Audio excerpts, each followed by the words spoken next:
to our panel. This is our DBS. I think this is the first one we've done as a kind of sort of live interaction in this way. We've done a few sort of virtual open days, but today we've got some fantastic graduates of ours, and they are going to give us a bit of an insight into the sort of transitional period from education into industry, where they're working now, how they kind of establish themselves, and the development of their sort of skills and areas, and what were the kind of key elements to that progression and advancement from education into the industry. My name's Oliver Brandt. I'm the Centre Manager for DBS Music here in Bristol. And it's going to be an opportunity also for you to ask some questions of the panel as well. So I'm going to host a bit of a Q&A to begin with, just so we can get a bit of an insight and get to know our guests. And then it will be over to you if you have any questions for them as well. So first of all, I think we'll just introduce the panel. I'll start with Tom. Hello, Tom, and welcome. If you would like to just give us a little bit of information about the course that you studied with DBS, the year you graduated, and perhaps kind of what sort of area it is you're working within in the industry at the minute. Hey, how you doing? So yeah, my name's Tom Edwards, and I run a little studio called Wind Whistle Studio. Now, I graduated from DBS back in 2007 after studying the BTEC National Diploma in Music Tech. When I started DBS, I had no idea what a dubbing mixer was, and I came after, I left sixth form and was wondering what to do. And I was really into music and music production. I wanted to make hip hop and record rock bands. So I joined, and I excelled through the course. I learned a lot, met a lot of fun people to work with, and then got to use all the gadgets. I fell in love. I don't want to get too technical here, but I fell in love with Pro Tools, which is a great bit of software. I used to use the studio there, and after I left DBS, I managed to find some employment with a local TV production company, and I managed to work my way up through the company. As a dubbing mixer, I worked on hundreds of television programs doing the sound for shows such as the Rick Stein series. Worked done ADR with done shows like for Netflix, like Sex Education, and ADR on that. Lots of things. Worked with Dawn French, Amelia Fox, and then last year I went freelance and started my own company called Wind Whistle Studio, and I've been working with lots of different production companies, varying a bit, doing a bit of post-production, video editing, and also format transfers, doing sound for animation. So a lot of the skills that I learned at DBS are kind of encapsulated, and I've seen to all that education and knowledge is a long time ago, 15 odd years ago when I started. I'm still referring back to it every day. Yeah, I think. Fantastic, Tom. That's a wonderful introduction. Thank you so much. I think we might have to come back to unpick maybe ADR you mentioned then. Sure. Perhaps something we some of our get trapped in the zone. Go down the rabbit hole. Understand some of the terminology. Yeah. Fantastic, Tom. Great. We'll come back to you again in a minute. Next over to Cami. Hello, Cami. How are you doing? Hi, I'm doing great. How are you doing? Yay, all good. Very good. Thank you. Okay. So same for you, the program you were on, the year you graduated, and kind of just a summary of kind of where you are finding yourself in terms of work within the audio industry at the minute. I graduated with DBS Music in 2017. I studied the FDA, Music and Sound Production, but I did the top-up year for the BA Honors. And I've been working in the audio industry for over 20 years now. I've been a DJ for a really long time. And during these 20 years, I dropped out and I decided to join DBS because I wanted to study music production and everything related to audio. And it was like a really great experience. Like basically, I think it was really fundamental for me to be where I am now, which after I graduated, I relocated to Berlin from Bristol, and I am working on my career here as a producer, a label owner, a DJ, and yeah, I am a resident from like a big collective that they runs like parties here as well, and several other things. Fantastic. Lovely. So welcome, Cami. Thank you very much for being here. Thanks for having me. Okay, over to, we've got Jack. Jack, would you like to just give a quick introduction? Similar thing, program, year of graduation, kind of area of expertise currently. Sure. I studied the FDA audio music production course and also did the top-up years for the BA honours. I graduated in 2017 from Plymouth. My current job is I'm a technical manager for Time and Space Audio, who is an online retailer for audio plugins and hardware and software. Pretty much along the side, I work as a stage manager at several festivals in the Southwest. Fantastic. That's lovely. Nice contrast between the sort of computer work and a bit of sort of outside open air gigging as well. Yeah. Excellent. And finally, Harvey. How are you doing, Harvey? Lovely to see you. Hello, hello. Yep. My name is Harvey Jones. I graduated in 2017. I studied the BA Electronic Music Production course and I had a really good time. It was fun. And when I left, the first thing I did was I got into teaching actually.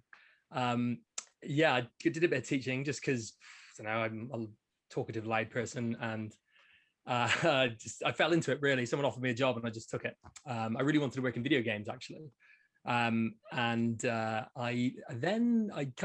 producer and a DJ, and I was gigging around that and stuff like that, and I was helping pay the bills. And then when COVID hit, I kind of like tried to transform it all because I wasn't getting gigs and stuff, and I kind of wanted to move on from the teaching.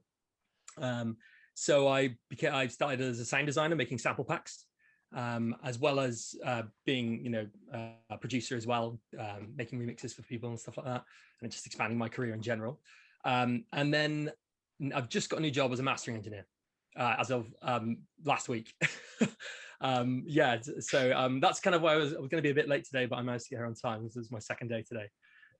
Yeah, just got a new job. So that's fantastic news. Congratulations. Thanks a lot. Thanks, man. Sorry, second day today it was. Yeah. I'm doing 1 day a week training for 2 months. So yeah, I do every Thursday. So today is my second day. Yeah, Fabulous. Congratulations. Well, I mean, again, I think we can kind of pick from that there's we've got a fantastic array of different expertise here in terms of our panel today.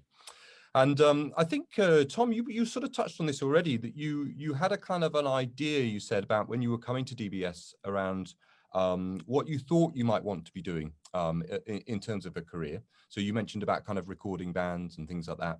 And now you're doing things like sort of dubbing mixing. Yeah. So that wasn't there wasn't a kind of exactly, that wasn't what you were coming into the education to do. But maybe you could just give me a couple of minutes to explain what dubbing mixing is and what sort of skills are there that you kind of learned on the course that relate to that. Yeah, so dubbing. Sorry, I've got a bad cold. So dubbing.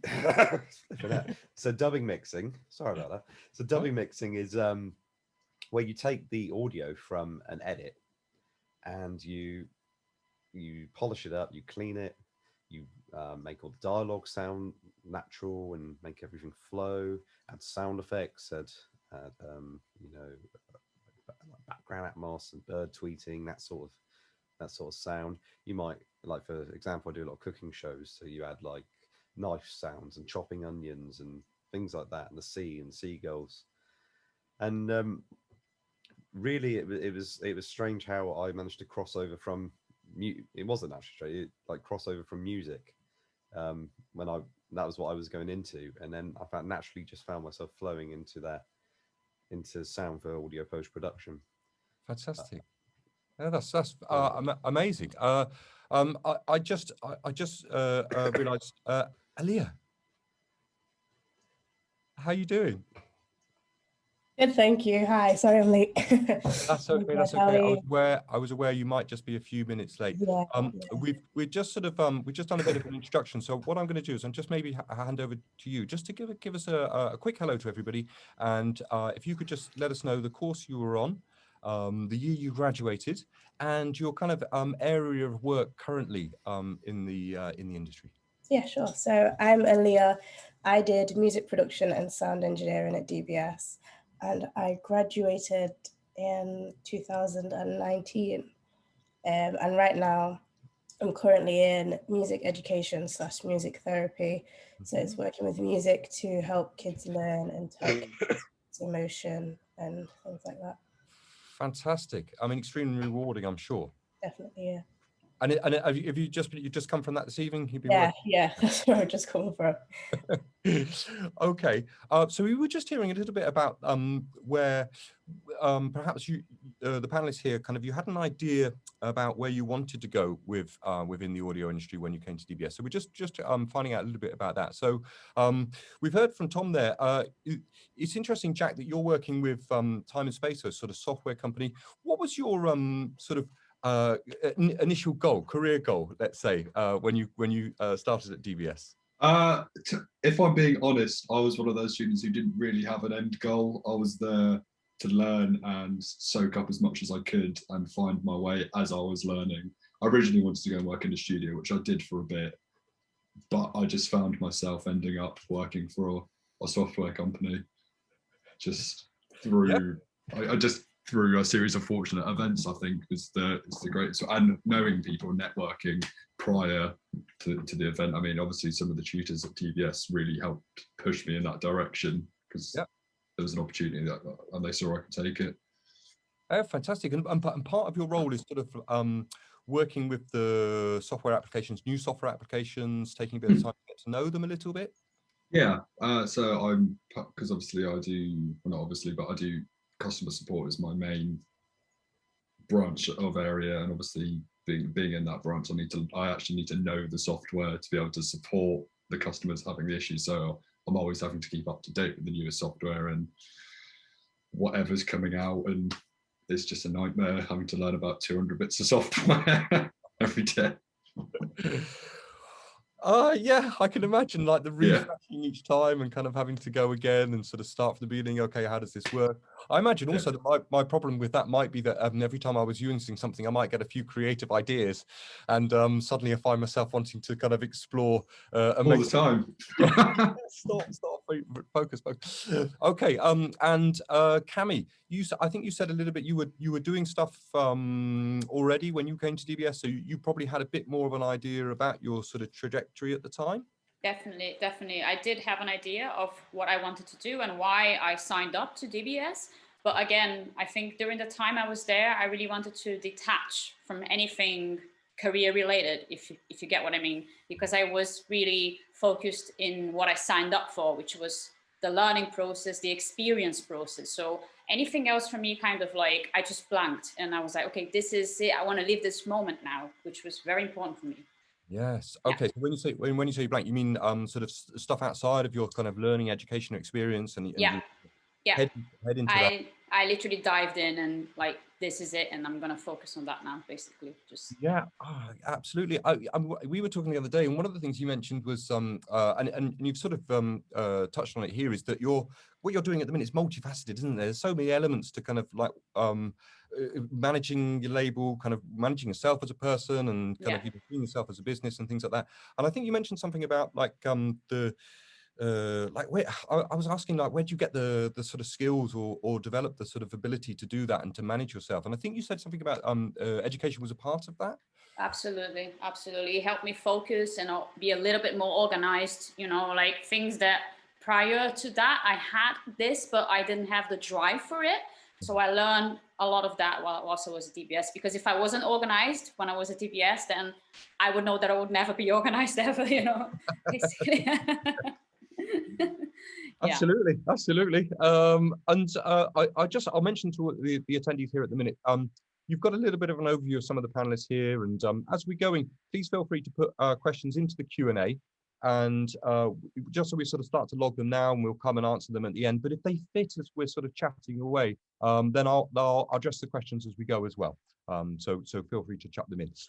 Okay, I'm going to kind of over to Aaliyah as well then. So we're getting an understanding about where you're working now. But was that your sort of career objective when you came to DBS, sort of music therapy? And no, so I was kind of like Jack. When I came to DBS, I was sort of like, I know I want to do music, but I don't really know what. Before DBS, I was sort of singing and more artist background. So through DBS, I did find like a love of like studio engineering, But it was when I actually did my dissertation, and I think I did it on like emotion and how emotion affects like how music can affect your emotions and things like that, that I found out about like music therapy, and sort of was like, oh, well, that's what I want to do, kind of thing. Oh wow. Okay, so it was when you started to embark on your sort of like the final dissertation, your big research project. And as part of that, you kind of sort of, okay, you found out some things that you suddenly realized you had a kind of connection with and interest in. How fabulous. That's amazing. And do you mind me just asking who your supervisor was at the time? Jill. It was Jill. Amazing. She's She is.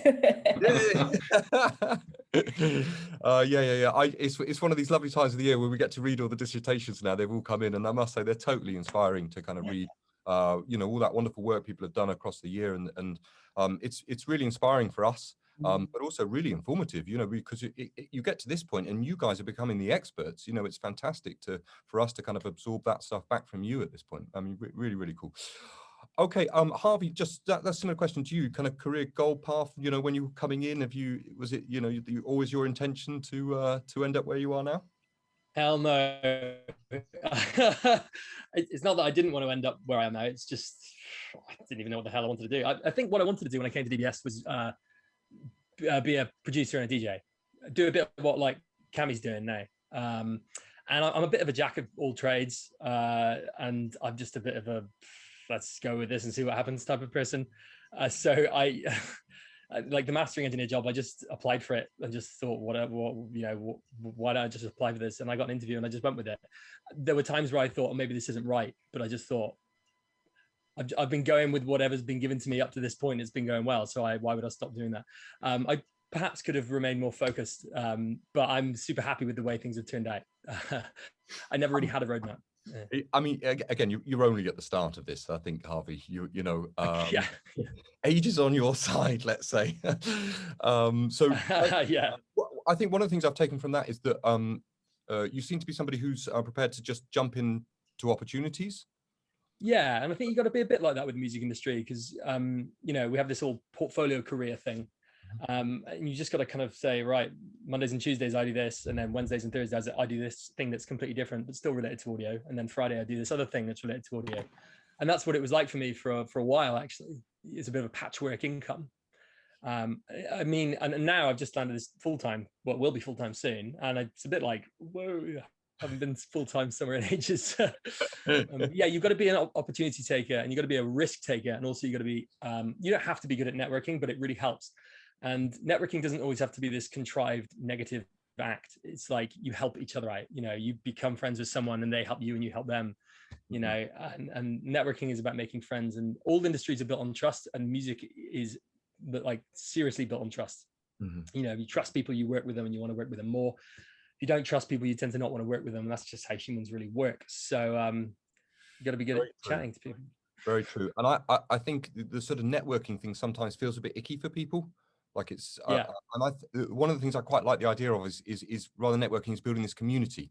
It's building a kind of community, and I think you touched on then, isn't it? The people you're sort of friends with, and you develop these relationships, and that being a really kind of an important part of finding those opportunities, and also that much like, as I said a second ago, reading these dissertations, ways to learn, keep learning from other people when you're in that community and that relationship.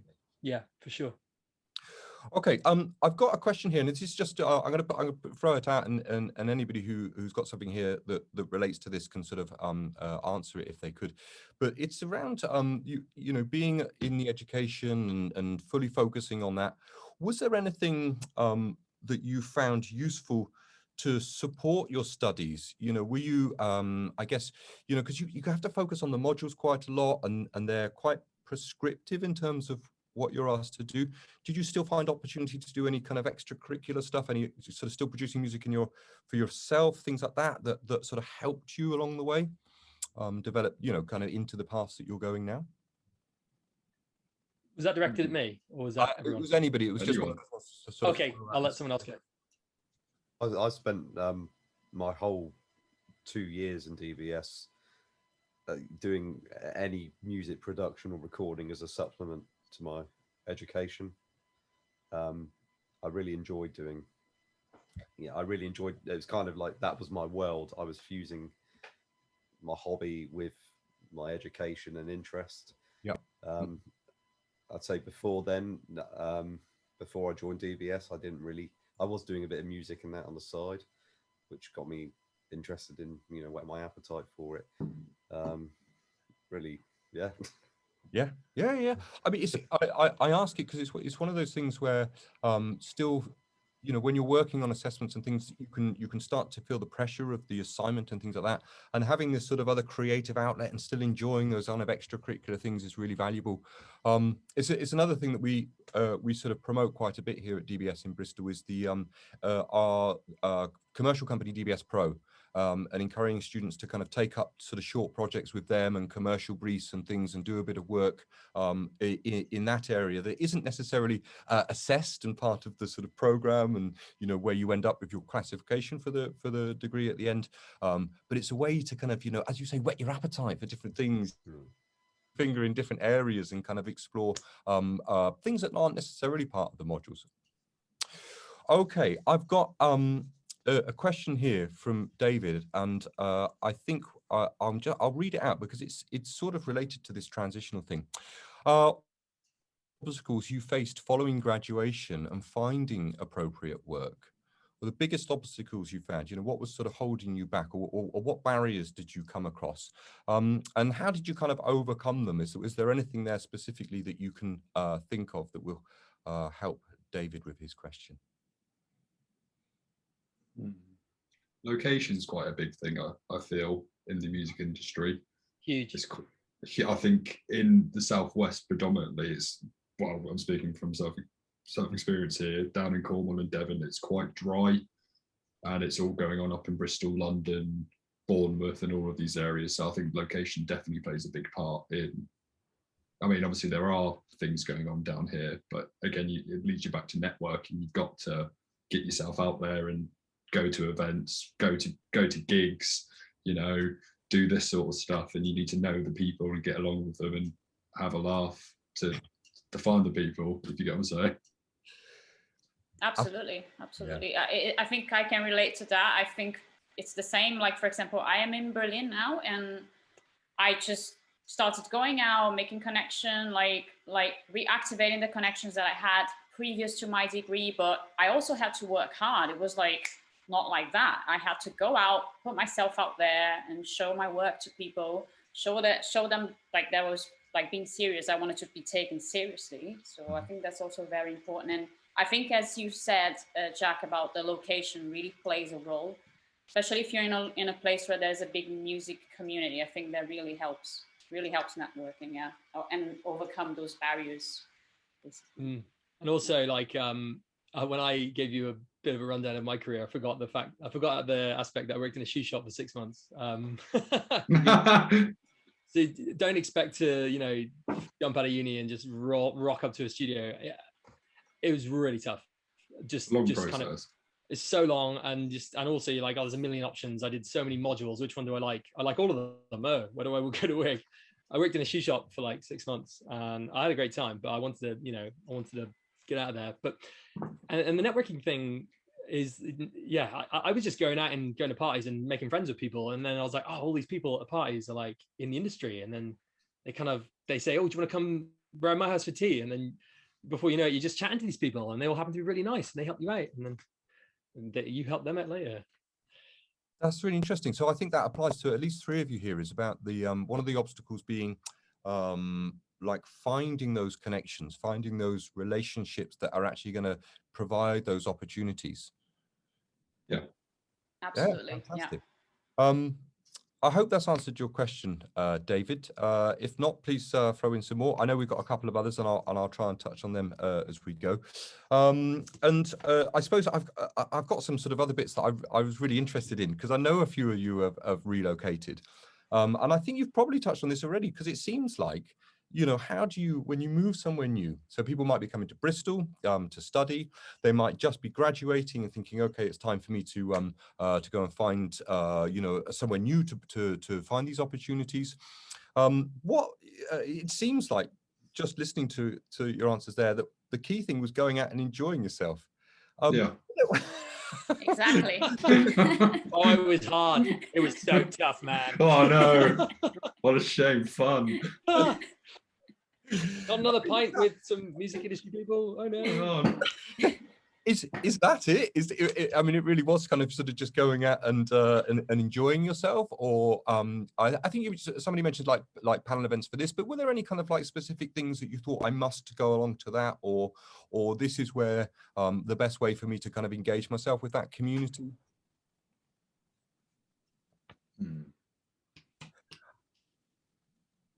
It's just going There were out. definitely times where I thought, hello, are we connected still? I was going to say, there's definitely times where there was things that, you know, people I needed, I knew I needed to go see and meet or whatever, or like, or maybe someone had offered me some free work, and I was like, oh, I can't really like afford it, or like it's really hard to do that at the moment, but just go and do it. Yeah. Like, you know, I might have to, you know, struggle for a bit, but I know this is going to be a good investment of my time. But then also there's times where you get put in that position where they say, oh, come along and, you know, have a studio, sit in on our studio session and help us. And you won't get paid for it. And sometimes you'll invest 2 or 3 weeks of your time and get nothing back. And it really hurts. I spent a week working on the sound design thing, and I sent it to the people and they just didn't like it, didn't reply to me. And it was a whole week of work I lost. But you just got to, you know, just keep going, and it can be hard, but you just gotta be keen. You won't stop. Yeah, that's a really interesting point, and I think the value of us as creatives is something quite interesting, and how we explain that to students about your time is valuable. And I know there's kind of doing things for free is important to make those initial connections and things like that. So I might come back to that in a second. Actually, Harvey, it's a really good point. Aaliyah, how did you kind of come across this sort of music therapy thing? What was your sort of inroad there, and the kind of connections you developed to kind of establish yourself in that area? Well, I think the biggest obstacle was experience. So I would say I needed experience with people with disabilities and children and all sorts. So when I left uni, I was actually working as a support worker and an English teacher for quite a long time. And I think through doing that and meeting people, even like just on LinkedIn, like linking with people, so they could see what sort of work I was in, and then finding opportunities through there. But yeah, it was mainly the experience for me. I just had to do a lot of things. I did a bit of volunteering with care homes, old people, and doing music and things like that before I got this job. So it was really all about just getting as much in as I could to put down on this paper to be like, look, I'm qualified, hire me, kind of thing. Yeah. That's really interesting. So you were kind of aware in terms of your own sort of skills, expertise, and that sort of things, where you were lacking perhaps a little bit of experience to move into the area you wanted to go in, and therefore that kind of sort of volunteering thing, or taking those or giving a bit of sort of free work for people, kind of allowed you to get those experiences. Yeah. And also technically I'm still sort of gaining experience, because at some point I'm going to have to go and do my master's to be fully qualified as a music therapist. So now I'm hired and now I have a job, it's still sort of gaining experience to move on to the next level, sort of thing. So, yeah, that's what this line of work is really about, I would say, making sure you do gain the experience in any way you can, really. Fantastic, thank you so much. I mean, can I ask, have all of you done work for free at some point? yes. Oh yes. Absolutely, yeah. You have to be prepared to More than I'd care to admit. do it. Yeah. Yeah.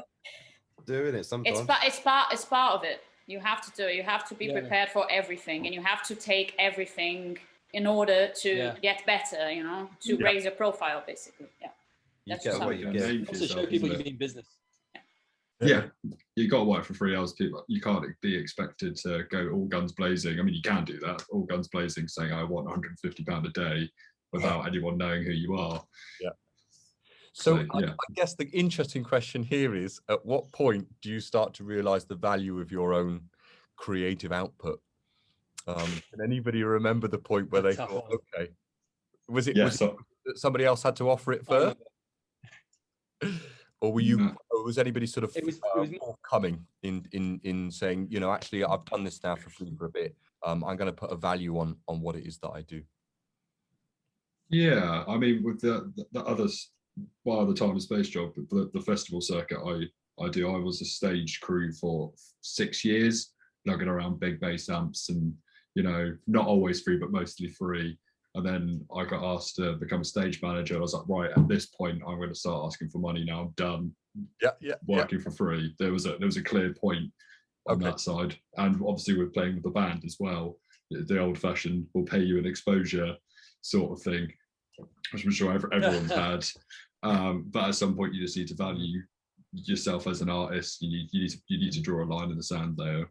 And I think it's a tricky one. It was for me. I always remember that point of, okay, you know, where is it now I'm being kind, and where is it now I need to start thinking about myself and supporting myself and kind of creating that income.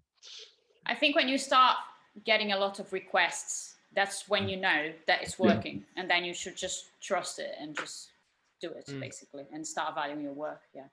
Yes, absolutely. I mean, it's one of these things. I sometimes worry that we don't value ourselves enough sometimes as creative, and I do appreciate we do those. We have to take those opportunities as well.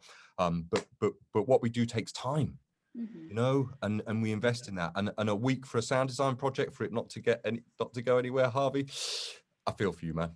But also, you'll come across people who.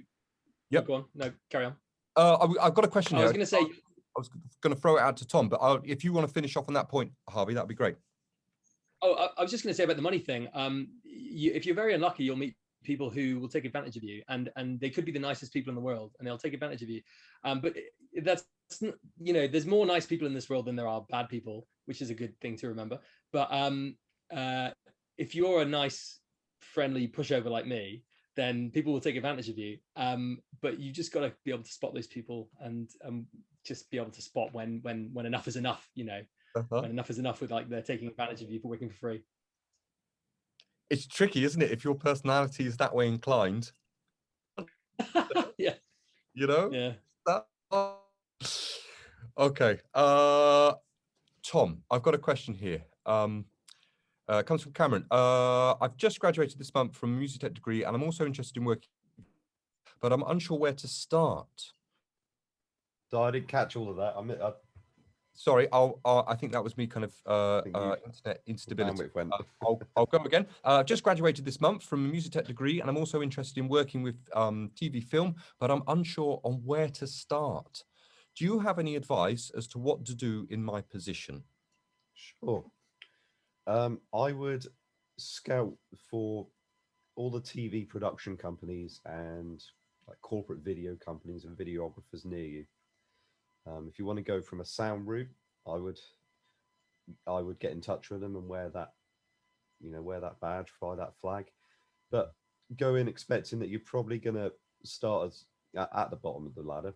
You might be a runner, which is great experience if you're going on film shoots and you get to see the ins and outs of how a film shoot works, or if you might be into what I was into in post-production, you might want to see if you can get some time in on the edit suites and all the gadgets. What I would say was it goes with, like you're saying, the networking with the music. I can relate to my field and TV. It's exactly the same. I mean, my personal story is that I actually knew a lot of people who worked for a TV company through my local drinking establishment, and befriended them, and just was the right person at the right time, really.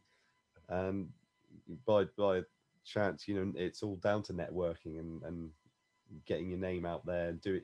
You know, I mean, I spent my first few months just coming down and just working for free and just helping out and sorting out computers and things and just showing my face. Just let people know you're there. I mean, there's one of the interesting things you said then about you know, just right place, right time, but you'd made that relationship. Yeah. You developed the relationship with those people. You know, it might be started off more about beer than audio work to begin with, or whatever. But you know, you made the effort to engage with them, to be pleasant. And I think it's something I remember. Ginny Saunders, who works here, and she's a fantastic I mean, artist, manager, you know, works with lots of different people. But she just said, well, you know, what's the best advice you can? Just be nice to everyone. Yeah. And I was like, wow, that's simple, isn't it? You know, that's pretty straightforward. And I think, you know, part of what you're talking about there has come from some of that, hasn't it? You know, being nice to people, engaging with them, and the right place, right time thing happens to be because you does. There's a lot of groundwork to get to that point, definitely. So you mentioned there about starting, you know, just a kind of entry level stuff, and I think one of the things it's really important to recognize, isn't it, is that, you know, there isn't a kind of necessarily a quick route to the sort of top paid job, and spending that bit of time, you know, year in kind of developing yourself and working up through those various roles is actually really important. Can I add one thing?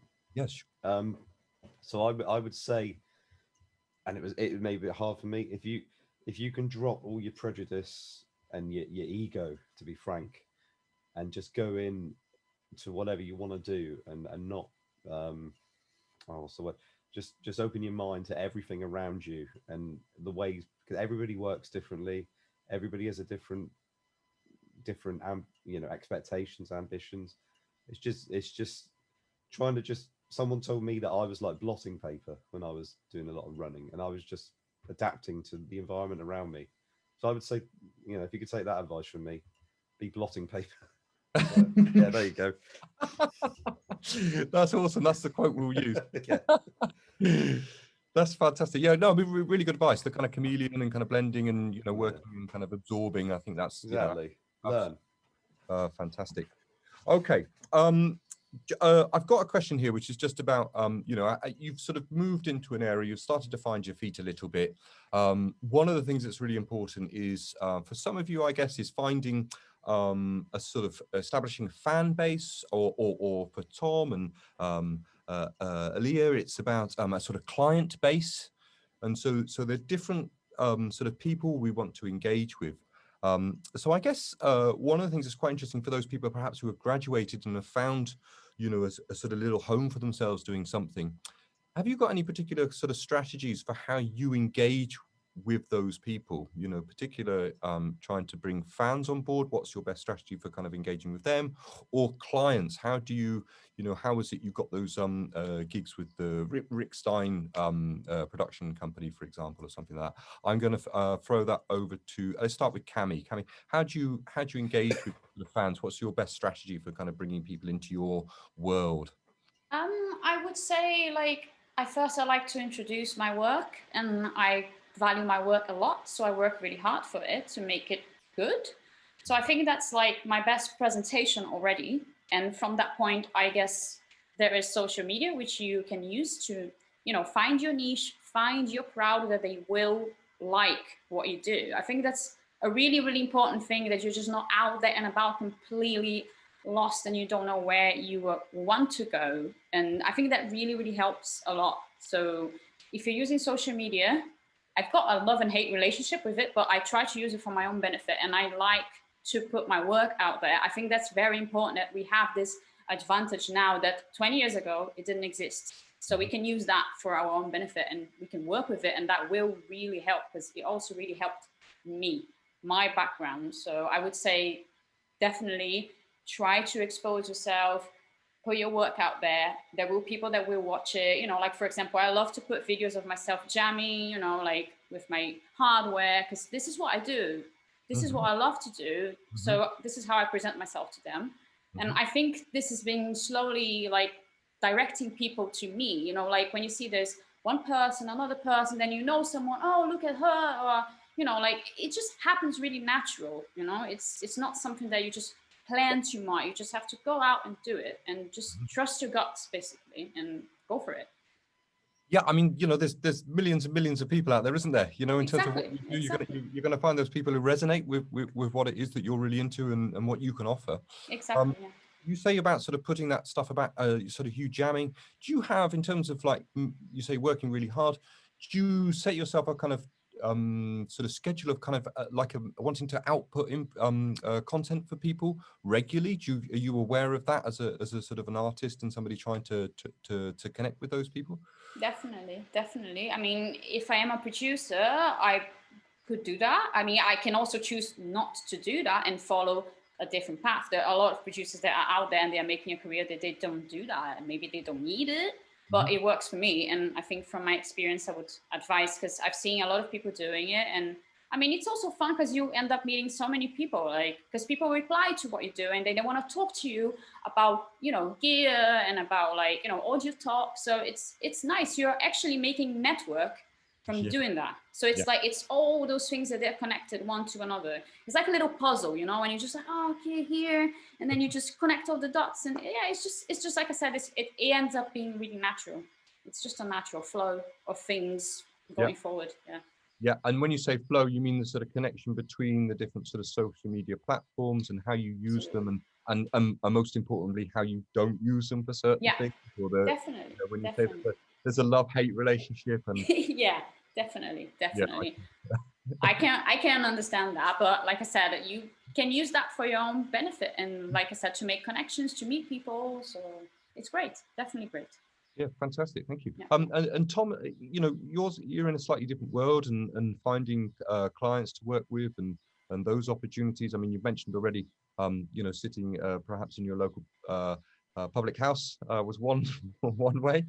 But what's your sort of strategy for finding the clients for your work? Yeah, I certainly don't have any fans. I don't have a fan base, which I'm jealous of. Well, you've got one here, Tom. Oh, thank you. But no, for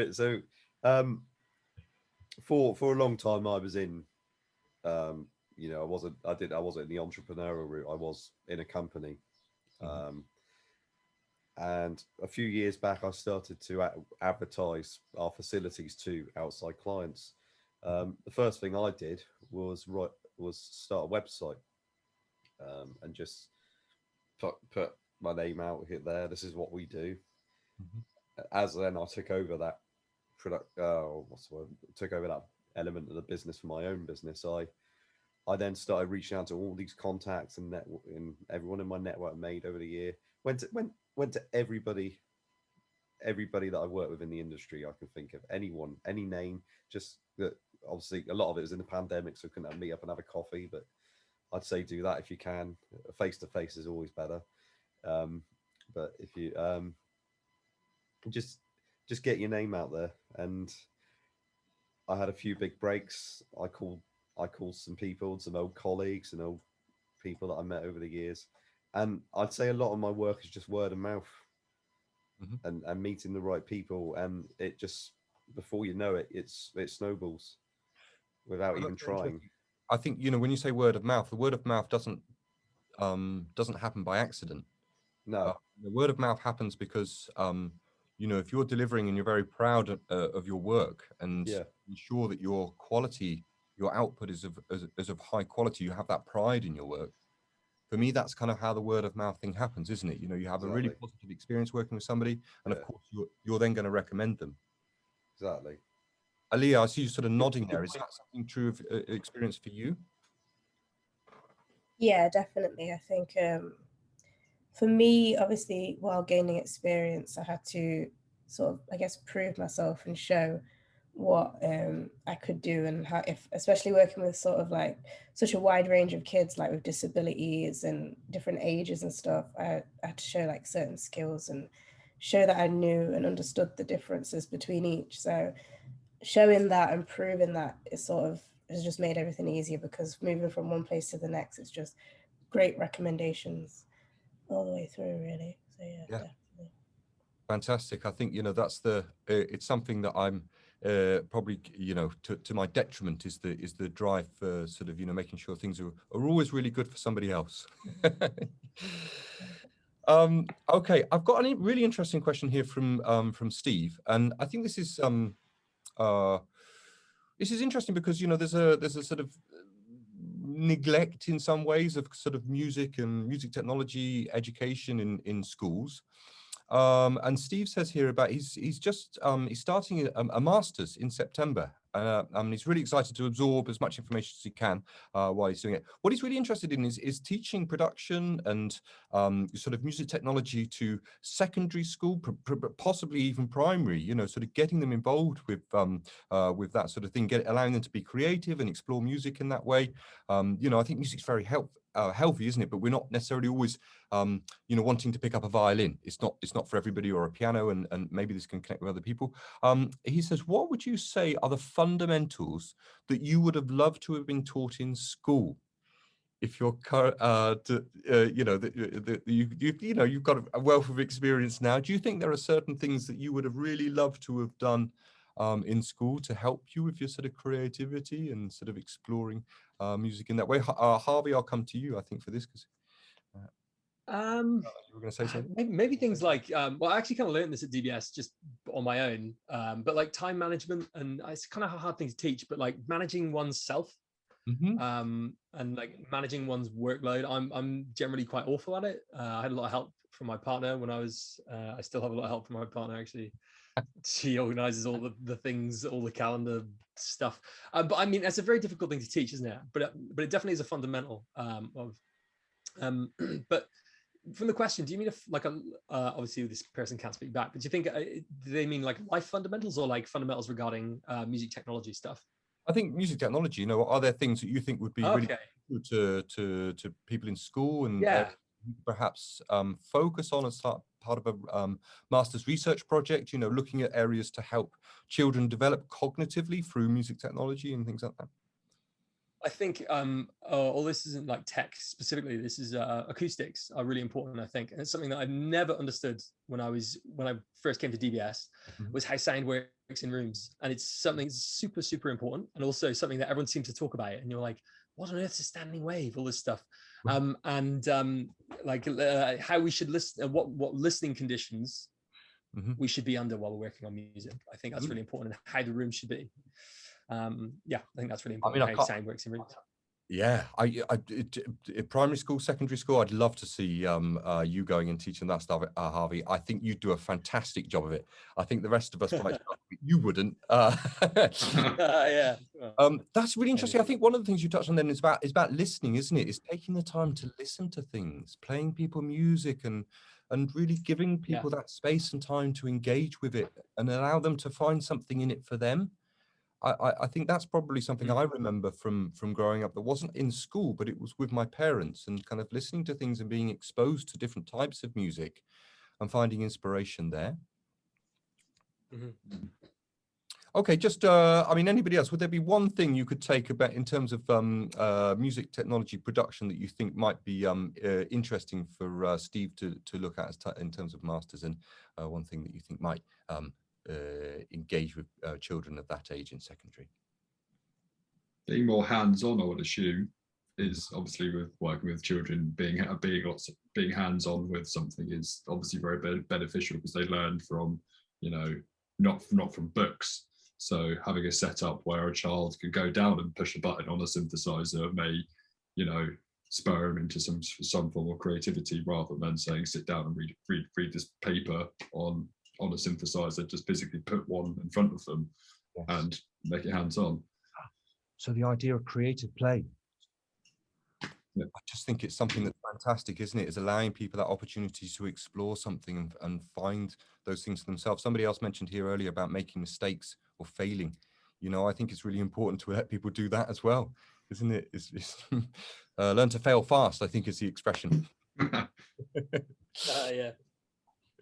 Okay, I've got another question here. I'm going to jump into this, and I think we'll sort of tidy some stuff up. But this is from Eva, and she says, "Did the panelists ever have a tough time choosing between music and pursuing something else for university education?" And if so, I think I can nod there. And if so, how did you make the choice? So, Jack, I'm going to start with you, because that was quite a sort of, you know, belly laugh at that question. I mean, that's connected with you. I don't regret my decision at all whatsoever. But prior to studying music at DBS, I was actually studying to become a paramedic, and I got in basically to become a paramedic. And I thought, fundamentally, what was I going to enjoy more in life? And music, something I've always been good at. I've been playing violin, piano, and all that lot since the age of 7. And I thought fundamentally I'm going to enjoy music more than becoming a paramedic. I mean, obviously being a paramedic would have been fulfilling, but for a personal outlet, music's the one every day. Wow, so a bit of soul searching for you there, Yeah. Jeff. Kind of really asking questions of yourself. Okay, good. I mean, great advice. I would say that's, you know, I certainly connect with that. Anybody else have a difficult decision when they were looking at university courses, or did the rest of you have a very or your level 3 diplomas? Did anybody have an option? Well, I originally wanted to do psychology before music, but again, it was just what I enjoyed more and what I wanted to do more, and then it kind of worked out because I found out about music therapy at the end of the music course. So, yeah. Best of both worlds. Yeah. Fantastic, and you sort of, you know, you've got the two to sort of align in a way now. So that's amazing, and for you then making that decision, I think that Eva's probably having a bit of a hard time here making a decision on something. But how did you? What was the sort of, you know, thought process for falling down on the sort of side of music there? It was just something I enjoyed more, and it's something I'd always done, and it was the only thing I could really see me doing. And I would say to her, like, look into all your options with music. I feel like there's so many jobs out there that you can do that is tied to so many other things that she might even find like she can pique her other interests while still doing music. Because I feel like if I knew about music therapy before, then maybe I would have been able to go through the process of what I'm doing now quicker without the in and ahhing. So yeah. Fantastic, yeah, absolutely. That's very interesting, isn't it? The idea that we, you know, we have this sort of like idea initially about where we could end up, but you know, I think as also you mentioned it, Harvey, didn't you, that you touched on so many different areas within the modules that you sort of get to sort of dip your fingers into lots of different things and of music and audio production, that you open up new opportunities as you go. Mm-hmm. Yeah. And then you find yourself in a job interview for a mastering engineer position. You go, yeah, I can do that. I studied one module for 3 months at uni. I can do it. I think no, I'm joking. I researched the hell of a lot. What I'm going to say, don't put yourself down, Harvey. You've got, I mean, it's good ears, isn't it, at the end of the day? Good ears. That's it. Yeah. No, I did a lot of work. I'm taking the mic. I did a hell of a lot of work to get this job. Yeah, good man.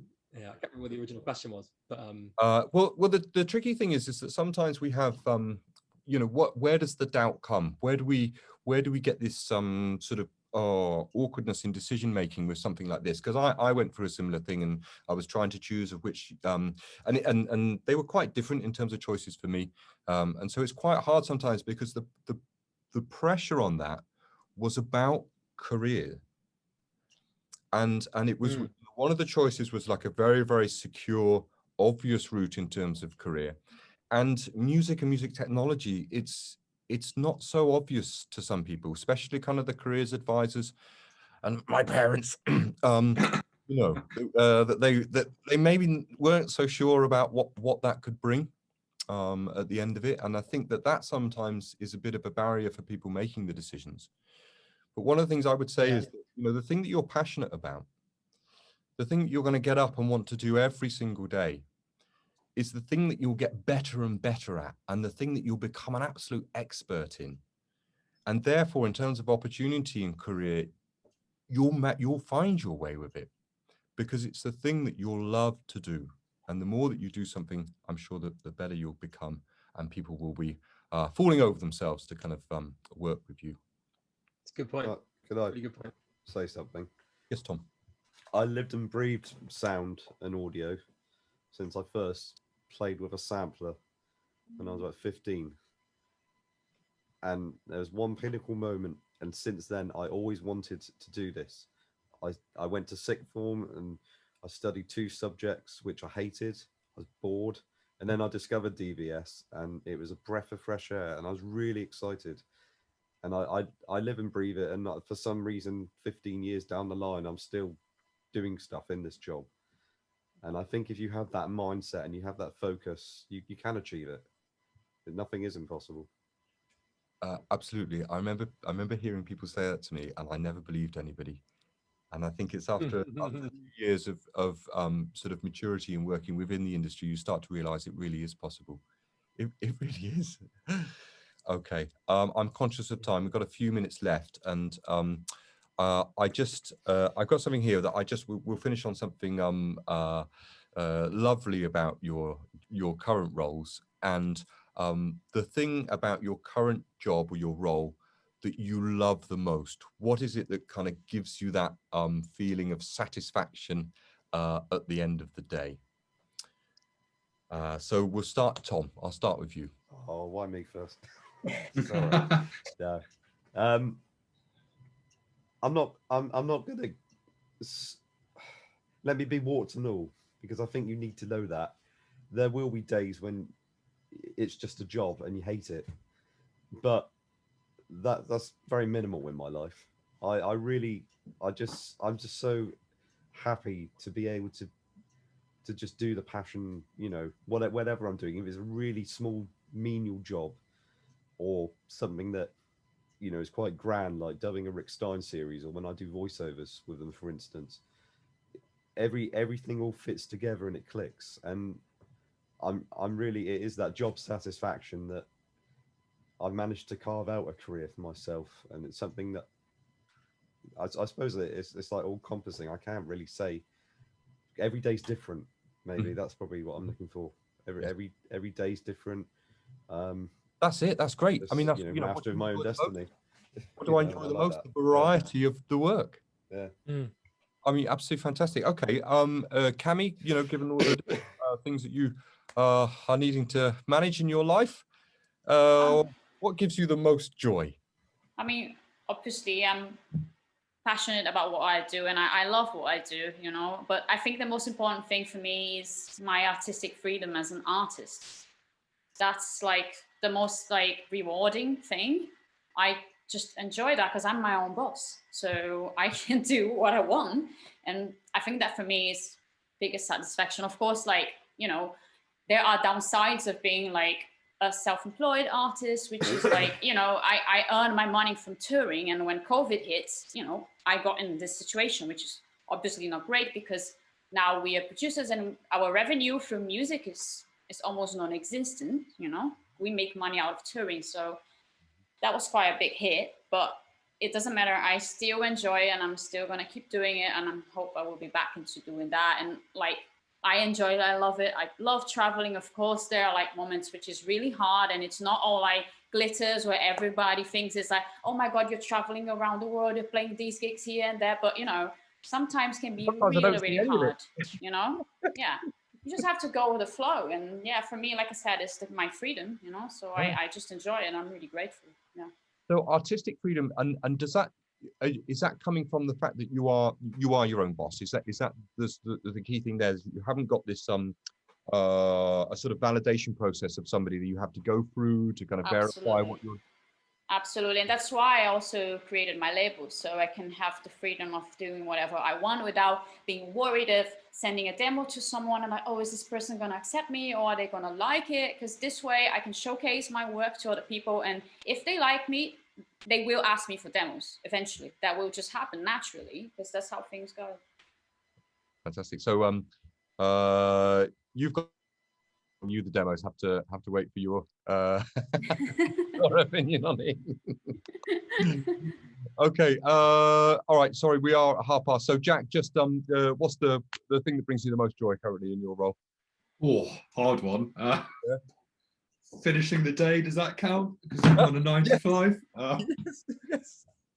No, helping just generally, because I'm speaking to customers every single day, live chat, emails, phone calls, just getting the satisfaction of having a happy end user, and you know, everyone all around is happy. That's lovely.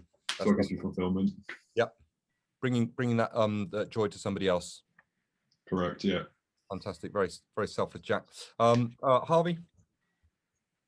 I think I absolutely love progressing my mind and learning things. Like and I think that at the end of every single day when I'm working, when I've worked a day, I have always learned something every single day, and your cup will never be full, and that's a good feeling. I think I'm always learning, and it's just great.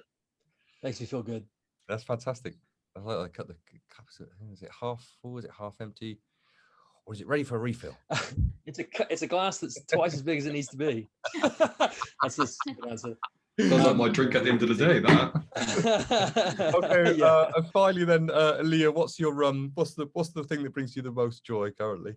I think for me, it's seeing everything like that I've read and written about how music can change a person's mood or help a person express themselves. Seeing that I'm actually doing that now and helping a person and watching children express themselves and be happy and grow, it's amazing. I love it. Okay, and I think that's probably the perfect point to end today on. So a huge thank you. I really am incredibly grateful for you giving up your time and coming along today and sharing some of your experience with us. It's been lovely to speak to you, and I hope it's inspired our attendees here.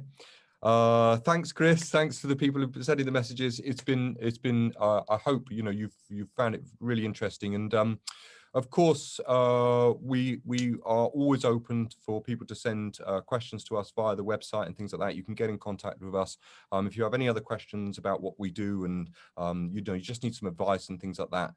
Please do get in touch, and we're always happy to help and help people find opportunities. Thank you ever so much. Thanks a lot. Thanks for having me. Hey, have a lovely evening. Enjoy You yourself. too. And make music, be happy, and have fun. Yeah, thanks a lot. See you soon. Thanks. Lovely to See you later on. Bye. Bye-bye.